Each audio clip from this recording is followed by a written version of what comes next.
You're listening to the Agony Column News Report featuring interviews, phone interviews, reports from live book events and festivals, and conversations with readers. You can find additional news, interviews, book reviews, and more 5 days a week at the Agony Column website at trashotron.com/agony.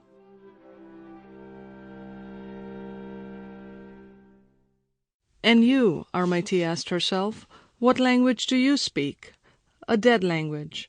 The language of a faraway time, of a world that no longer exists, of a time when they had believed the prophet who claimed that religion was the opiate of the masses. They had not seen religion as a polite, innocuous, private issue, as Diane did, or a topic for cocktail party conversation. Not for them the benign, New Age, crystals and angels view of religion, shared by so many of her American friends. She and the others had seen religion as a ferocious beast to be tamed, or as a weapon that the ruling class used to keep the masses in servitude, or a demon genie that the politicians let out of the bottle every time there was an election to be won.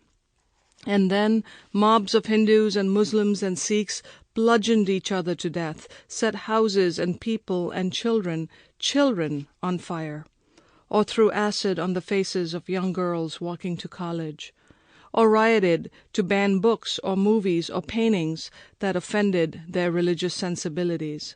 Sometimes Armitie and the others had gone on fact-finding missions after a riot or a massacre, traveled into the hinterlands of Bihar or Orissa, witnessed the aftermath of religious fervor.